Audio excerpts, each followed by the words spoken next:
friends, this video on chemical coordination and integration part 16 is brought to you by examfear.com. No more fear from exam. Now that we have discussed about almost all the hormones which are secreted by different glands in our body, a very common question is, every time I told you that hormones are produced in small amounts and they should always be present in the right amount. They should neither be less nor more. So why do we want them to be present in the right amount? What happens when they are not present in the right amounts? So hormones, if present in more or less than desired amount, can be harmful. Sometimes it can be fatal. So some of the examples which we have discussed before also, for example, the growth hormone. If it is present in very small amount, less than desired, it can cause dwarfism. The person doesn't grow at all. Similarly, if it is present in huge amount, it can result in gigantism. Now, it is not only about the looks. You might feel that, okay, so what big deal? If somebody is growing too tall, that's fair enough. But that is not fair enough. That's because only the size of the person is increasing, but all other hormones, because only growth hormone is present in more amount, but that doesn't mean that all other hormones of the body are also present in huge amounts. They are all present in lesser amounts, so they will not be able to facilitate all the different parts of such a huge body effectively. So as a result, that person might have complications and the person might not be able to survive for a very long time. For example, you would have heard about the tallest man till date. He was so tall, but he could not survive for a very long time. So he died at a very early age because of the complications which took place inside his body.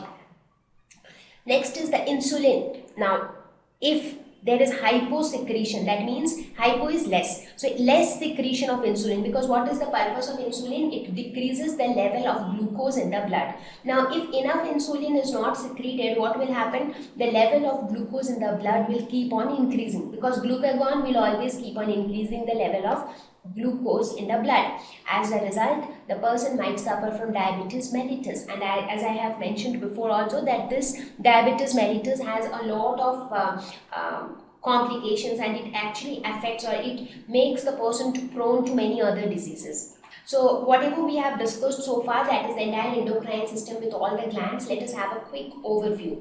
So as I said, endocrine system will provide chemical coordination. So endocrine glands and hormones secreted by them form the endocrine system. So this is a male body and this is the female body. So if you see, we discussed about the hypothalamus, which controls the pituitary gland, and pituitary gland is the one which is the master gland, so it controls all other glands. How? By secreting some hormones, and each of those hormones will either tell other hormones to secrete some other hormones.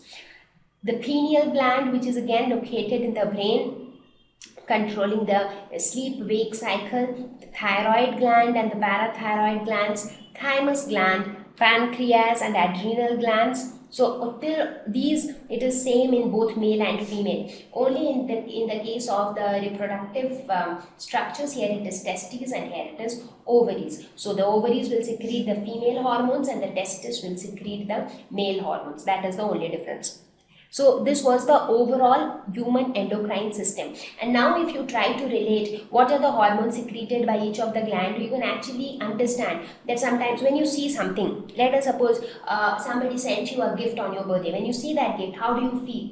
You feel happy, you tend to smile, you tend to laugh, you tend to be very happy. So that feeling of happiness, where does it come from? It comes from your glands, because your glands tell you your feeling. So basically it comes from your brain interprets things, but your glands also send in the information in the form of hormones which actually help you to react and in that situation. Similarly, let's suppose when a person, why does a person get a sexual desire for a sexual activity? That is also due to the presence of the hormones. So had those hormones not been there, those kind of feelings would have not been there. So these hormones also, like how we saw in case of nervous system, that they take care of control and coordination. In a very similar way, the endocrine system also takes care of the control and coordination. It is just that in that case, it only got transmitted in the form of electric impulse and the stimulus was needed. In this case, it is like evenly distributed throughout the body.